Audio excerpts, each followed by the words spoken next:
Welcome to the Old Mac Gang Podcast, or OMG, a vodcast with a panel of longtime Mac Apple users who want to discuss the most relevant apps and services to age-seasoned users. I'm Marty Gensius, a Apple enthusiast and podcaster. I'm a 67-year-old age-seasoned user who has collected a great group of friends to talk about Apple and how it applies to the seasoned citizens. Let's see who's with us tonight. Hello, I'm Chris Wesselman. I'm 77. I've been around the Mac since 1984. I basically came up through what I call the user group channel. That's where I learned all my computer stuff, and in Dallas, Texas for almost 9 years. And then I got to work for Apple in Austin and Campbell and Cupertino. And I've been retired here in Tucson for the past 8 years, and I've been a happy member of the Tucson Mac user group. And that's another story. But I currently am using the M1 Mac Mini, the iPhone 16 Pro Max, and a 9th generation iPad. Peter? Hi, I'm Peter. I'm 72 years old from Bay Village, Ohio, and I'm a member of the Northeast Ohio Apple Club. Once upon a time, I was a foundryman, and after that, a high school math and stats teacher. My joyride with all things Apple began in 2006, and today I use an extra large assortment of Apple devices and services in very many ways, and I really, really enjoy it. I'm Gary Shirk. I live in Cleveland, Ohio, and along with Marty and Peter, belong to the Northeast Ohio Apple Group. I'm 87, and I started with Macs in the year 2004 with 2 Mac user groups in Cleveland.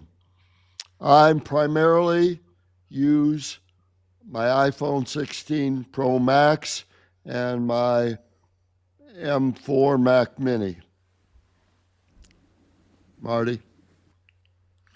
Yeah, and I don't know if I've ever talked about what I use. I started back in 2004, 2005, and got introduced because I wanted to do a enhanced podcast, is what they did with Macs. So I got loaned a MacBook, or I guess it was a G book then, Chris? The clamshell was the iBook. It wasn't a clamshell. It was aluminum frame. Oh, a PowerBook, maybe. PowerBook, yeah. And so that was loaned to me to make a podcast, and I just really started liking the platform. Currently, I'm using an M4 Mac Mini to run this show, do the recording, do all the editing. I also have a Studio Ultra, but I've kind of shut that off to see what I can do with this Mac Mini, and am greatly enjoying it. Own all things Mac. That's one way of putting it. Primarily, the other piece of equipment I work a lot with is the Vision Pro, and have a podcast on that too. So this show, we're going to talk about weather apps. Every week, somebody tosses out an idea, and it's like, yeah, let's do weather apps. Of course, we're experiencing this absolutely crazy cold blast. I saw pictures of people with snow in Florida. Am I right with that? That it got cold enough for... Yep. And, Peter and Gary and I are all up in the Cleveland area. Chris is out in Arizona. So what's it like out there? Well, we're west of the snow here, but there has been snow in eastern New Mexico and parts of Texas, and of course New Orleans is the one that got a lot of headlines. Yeah. Pretty rare that they get snow.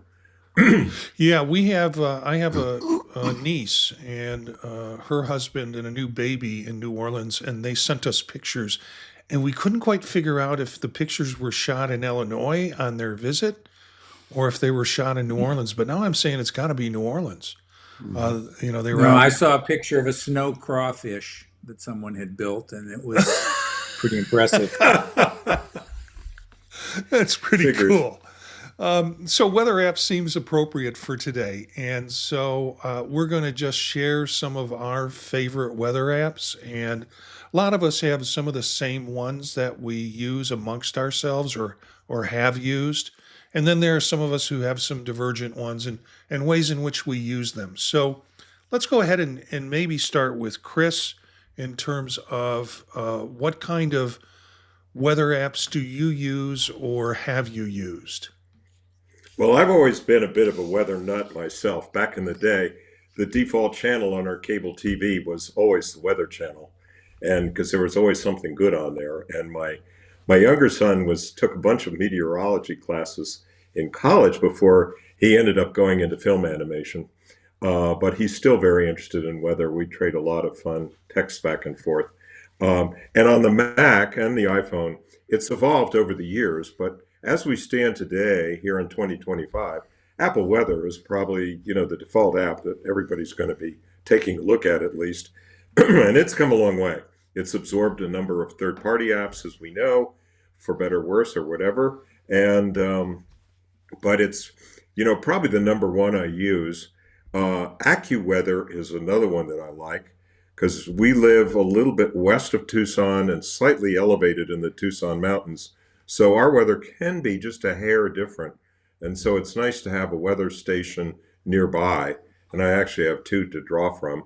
And then the third one is a new one called National Weather Forecast Data.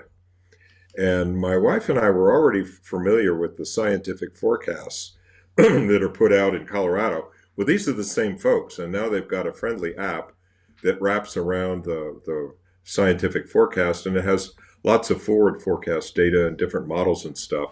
So that's something that people can take a look at. And then Weather Underground is my last one of the main ones. And the two I pay for are the National Weather Forecast Data and Weather Underground. And that was probably one of the better ones, in my opinion, up until a few years ago. But it's always sort of a bit of a moving target. So maybe that's good for now.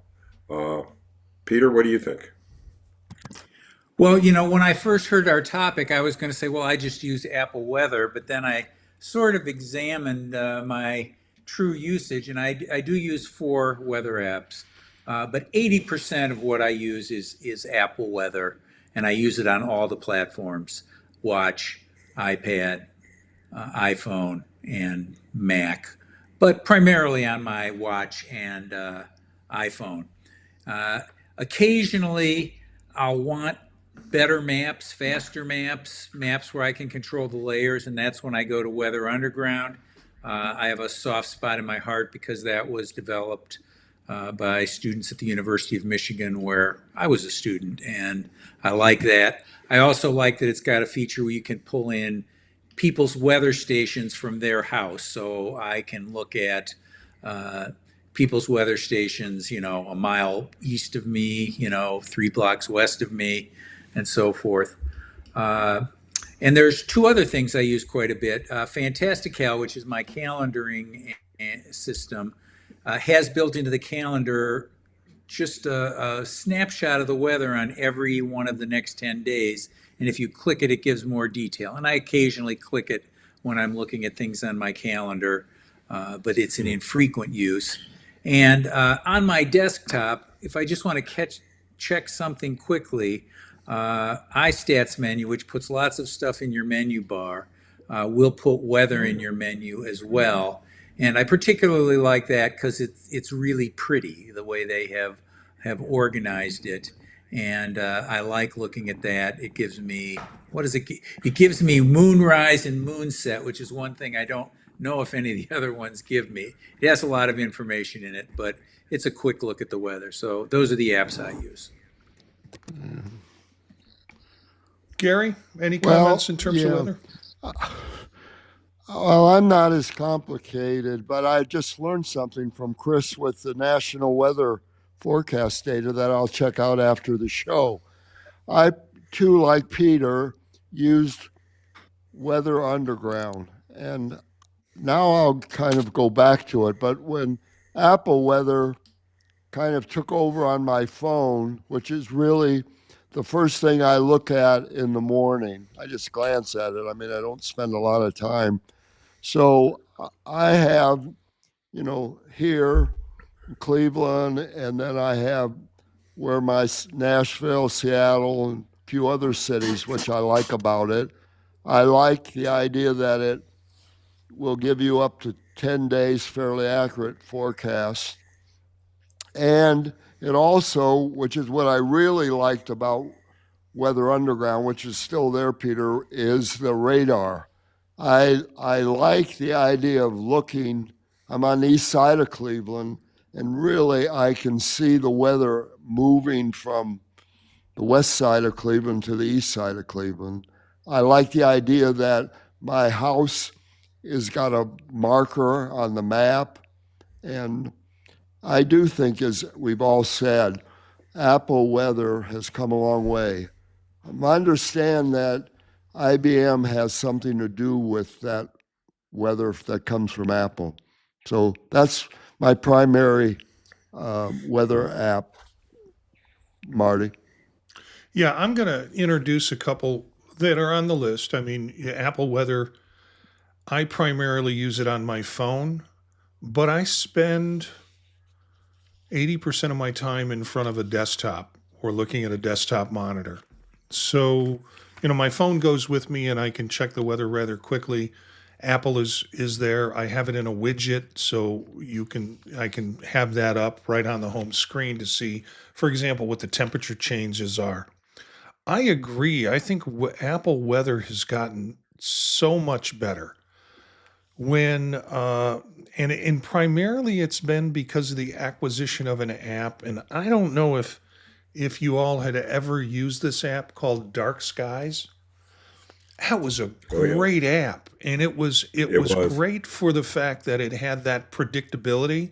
You'd get a notification on your phone saying, "Hey, looks like it's going to rain in 15 minutes." And sure enough, it would rain in 15 minutes. It was a great app. Apple bought it. I mean, sometimes I wish Apple, instead of mucking around, would buy more services, particularly in gaming. And just, they have enough money to be able to do that, buy it, and then build it within their infrastructure. They did that with Dark Skies because there was a dramatic change in what was available on AccWeather. And now AccWeather on the phone, or to a degree on your desktop, all of those things, that stuff is so good, and the information is really pretty good with it. I'm going to suggest another one that before I got into widgets on my desktop, and Apple provided that. There's one called Forecast Bar.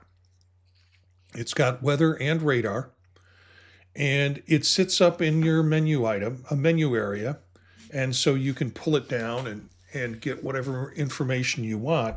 And for someone like myself who spends a lot of time on a desktop, that's a great place to have it, is just up in the menu bar if I want to check the weather. It's interesting they say what's new. We removed Dark Sky as a provider because that service is being shut down. Well, because Apple bought it. It's a pretty good desktop client. There are some clients that I've used that have, like, if it's raining, your background screen will have rain going on it and things like that. There are in-app purchases for it, but it's not a killer. You can get updates. So the weather, you'll get an update, every 10 minutes or every 15 minutes. And for how long? For a year, basically. And you see the different pricings on that for month or year for various levels of updates, if you want to get them. But yeah, kind of a pretty interface. Pull down, it has all the data that you want. You want more about temperatures, you just click on the temperature window and it pops to the side with more information about temperatures like heat index and such. So it's a pretty cool menu embedded application. And then the other one, which diverges into the weird, is one of my favorites. And it's like one I'm willing to pay for just because it's so funky. and it's apparently pretty accurate. Have any of you used Carrot? I think Peter has. Yeah. Yep. And Chris has tried it. I I put it looked on, at it. if you want your weather to be really snipey, you can set the messaging to be really nasty or sarcastic, and that adds a different tone to it. But Carrot Weather is I don't want to show it there, Is that aimed at but millennials, Gary? I don't know. That was Those a of us target market. in our generation would think it's aimed at millennials. But people kind of like it. And here are the different ways in which it looks. Here's Sure. one statement. I don't know if you can see it. It also has like an ego of its own. So here's a response. Make the most of the nice weather that I generated for you, or else. And it's 72 in San Francisco in this case, in that window. But it's got all sorts of great stuff, including now a CarPlay app. And I haven't played much with it. It just came out. And it's got different live activities.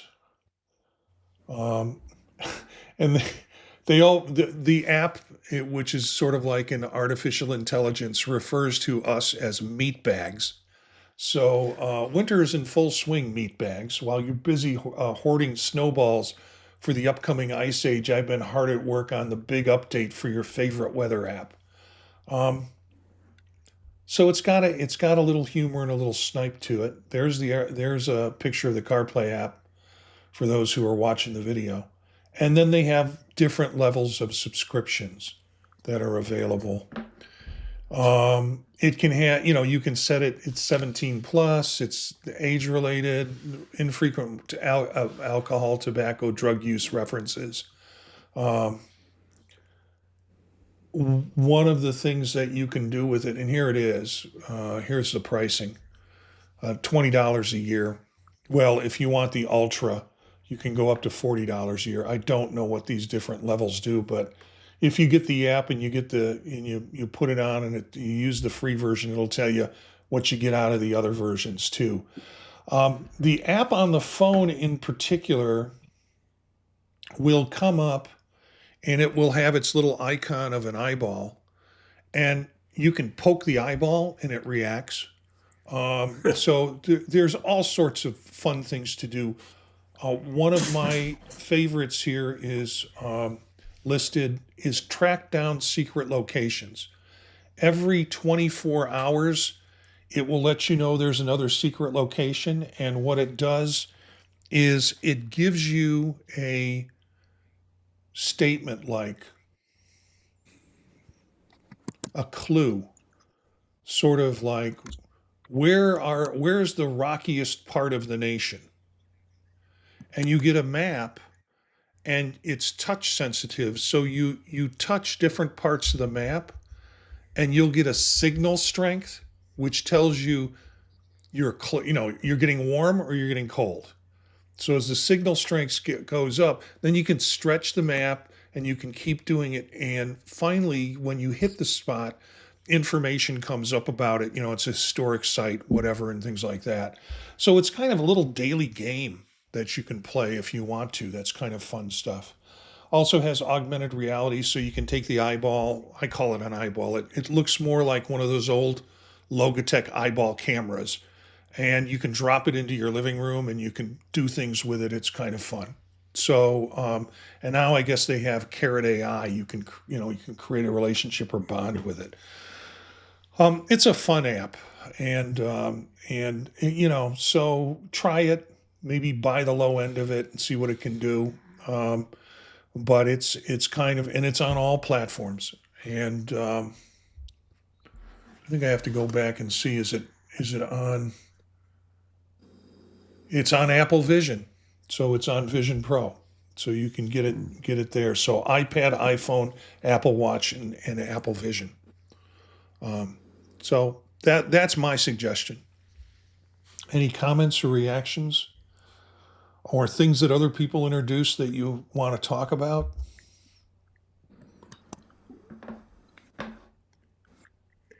There's another site for people that really want to dig into weather, and it is a website. It's called Tropical Tidbits. And this includes a number of weather forecasting pages and models. And you can literally use it for traveling. And of course, the various models have different degrees of accuracy depending upon where you are in the country, right?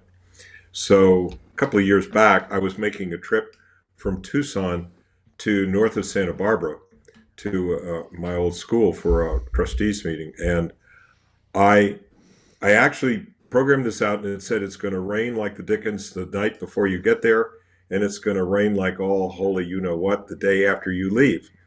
And this was 10 days in advance, but it was going to be clear the day I was there. And sure enough, that's exactly how it panned out. And so this takes a little getting used to, but for people that really want to geek out on weather, it's kind of a fun site. And there are lots of different things to look at on here. And some of this is actually where they're doing the actual modeling work.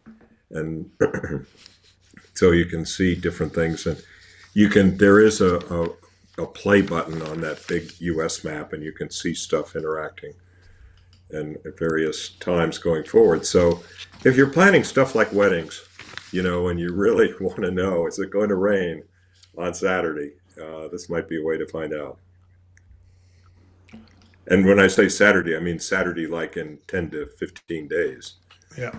Type thing. So I will take all that these one's links. a little. Yeah. I'll take all these links and put them within the show notes for the different apps, or at least it will get you connected to the ones that we talked about, and you can check them out as part of the show and in the show notes. So how do you integrate weather into your the information in your life? Peter, do you want to start? Sure. My thoughts about weather most of the time are three things: temperature, precipitation, and sunrise and sunset. Those are the things I'm most interested in. And I've got those built into widgets everywhere I look. So my lock screen, my home screen, different screens I swipe to on my phone, they're all there. I can see them at a glance. On any watch face that I use regularly, I've got a complication that shows the temperature, the high and low. And when I tap on it, I get into the watch weather app. So that's where most of my use in life goes. Occasionally, when the weather's bad and the weather app is alerting me trouble, that's when I get on my iPad or MacBook to take a look at the maps carefully. I want maps to be the bigger, the better. So the biggest screen I can get my hands on. And that's when I go to Weather Underground, because I can turn on and off, satellite view. I can put on different kinds of radar. I can show the weather fronts that you normally see on the Weather Channel. I can add that layer to the map. I can look at precipitation and wind and all kinds of things like that. It's very good for predicting what's going to happen. And I can also flip into, I hadn't thought about this till just now, I can flip into a weather cam, where nearby weather cams. Most of them are from the Ohio Highway Department, but some are outside of schools and certain major buildings, and just take a look at what it looks like. If I'm going over to Gary's house, I can look at I-271 and say, what does it look like for the cameras pretty close to your house? And I can see. I don't have to guess just by the numbers. And that's how I build it into my life, is by making it easily glanceable. And if I want to know more, tap on the thing I'm glancing at and dig in.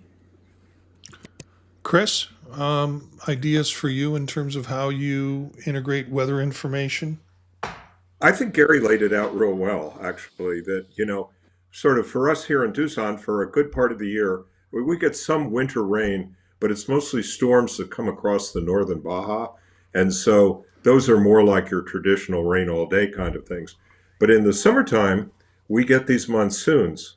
And these storms have been getting stronger and stronger.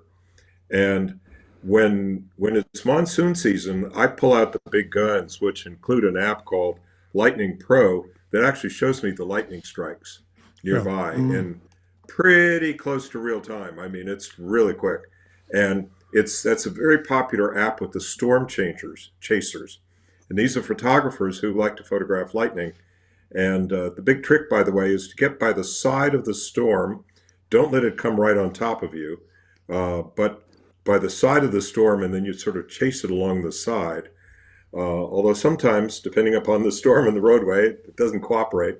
But these guys have been known to drive all night, like a couple of 100 miles, chasing these storms, which is pretty crazy. But for us here in Tucson, the lightning stuff, the radar stuff becomes real important. And we actually lost a large tree in our backyard last summer, and we were having straight line winds that scared the heck out of my wife because she thought the front window was going to go in the living room.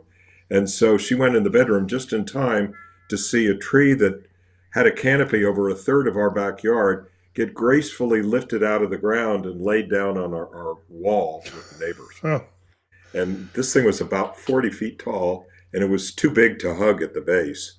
So it was, and it just came right out of the ground like a stick. And it was pretty amazing. I could share pictures, but it brings a different level of involvement at that point when you start thinking safety. And we officially don't have tornadoes down here in Arizona, but we've had some tornadic activity that has definitely been established. And we lost a whole bunch of trees last summer in a couple of these storms. That one I mentioned took out a whole bunch of trees along, how can I describe it? Well, sort of a neighborhood going southeast from here, which is the storm track. So yeah. it's a little different involvement. I have other apps, like I was saying, like a couple of radar apps, and whichever radar you happen to like and the screen you like. Gary nailed it. And but there's lots of them out there, various TV stations. FEMA is an app I have that I sometimes will take a look at. It's interesting when you see how they're addressing different disasters and stuff, because they have their own app. And then there's NOAA Radar and a couple of others. And of course, the TV stations are pretty good. So that's sort of how I integrate it in. Yeah, I think Dark Skies used to have that feature for lightning. And that was always fascinating for me. And maybe other apps do, I don't know. And not even sure if the Apple has that. I'm not sure if the Apple app has radar connected to it yet.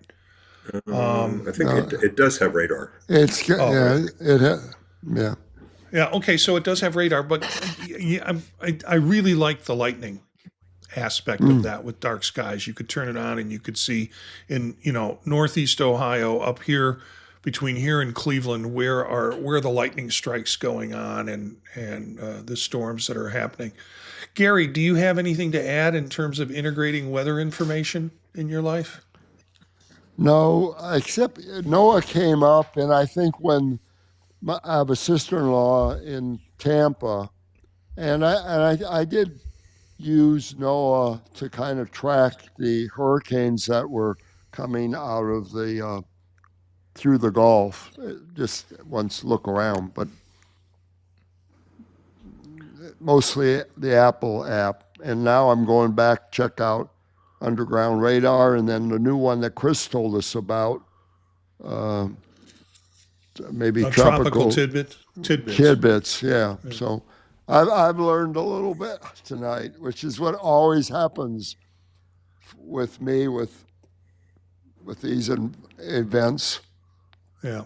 I get fascinated during hurricane season about looking at hurricane maps and live weather maps that have hurricanes. Having lived in Ocean City, Maryland, and even more so in Myrtle Beach, and then in Georgia, I got fascinated with hurricanes during the years that I was down there, and tracking them was necessary, and I still find it interesting to look at hurricane situations. I think The most common use that I have for weather apps right now, and it's not Carrot. Carrot is the kind of daily thing I look at for fun and for the weather, and I can get notifications on it. But with the Apple Weather app, I use it to when I'm traveling, and particularly when I'm traveling by car. Also, when I'm traveling by plane, I'm curious about what the weather is like in the the area that I'm going to. But when I'm traveling by car, I will put in connecting cities that I'll be going through. So if I'm going to Illinois, I'll do Dayton, I'll do Indianapolis, I'll do Terre Haute, I'll do Carbondale.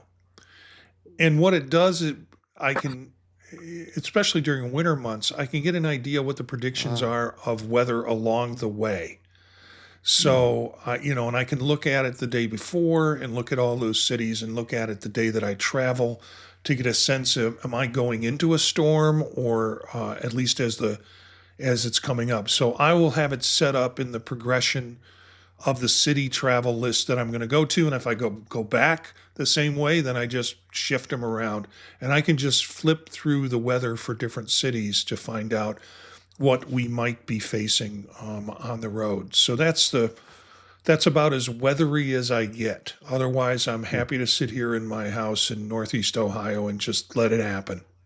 Can't control it, haven't changed it yet. Have tried to wish it away, and that hasn't been successful. So you just kind of sit back and let it happen and look outside and enjoy it, even if it's minus 13 degrees. So, anything else you'd like to add? The group likes to Yeah, add a couple about of three quick things. What you said about flipping through the different locations, I think is a great interface thing of Apple. And I know a lot of people who use that for where their family's located so that they can look at important other people. There's a similar nice interface on the Apple Watch. There's a rotary display. You tap the weather complication, if that's what you've got, and you see the temperature around a ring for the next 12 hours. Tap it again, precipitation for the next 12 hours. Tap it again, wind for the next 3 hours or 12 hours. I love that. Then it goes to ultraviolet. That doesn't interest me. Visibility also not of interest. But then humidity and dew point, which does interest me as well, and air quality index. So that's a really nice interface. And before I end showering too much love on Apple, I would say the one thing or the one minor gripe I have about Apple Weather is the radar maps load kind of slow for me, and especially slow when the weather's really bad. So, when you want to look at them. right, when I'm most interested in finding out quickly how it's moving and then zooming, to a bigger or smaller view and then, watching the timeline of how it's moving again. So, Okay. I think that's a wrap. Unless there's other comments, we will call this show a nice. I thought when we'd get talking about the weather, I was like, okay, we're going to talk about the weather. Much more fascinating for me. You guys really brought it home with some great ideas. So thank you for that. And I'm sure the listeners and viewers appreciate that.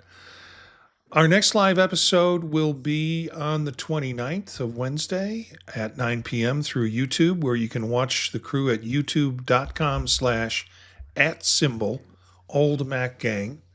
You can always pick up the podcast or video later if you miss the live show. Please share us with your friends in your Mac user groups if you have the opportunity to connect with a Mac user group. Our music bed is by Philip Gross, Marrakesh, courtesy of the Free Music Archive. More information about this podcast and others can be found at thepodtalk.net. Thanks to the group Gary, Chris, Peter, and Bob, who's traveling right now and is going to be traveling for the next couple of episodes. He'd normally be here with us as another member. And thank you for being part of the Old Mac Gang. See you next time.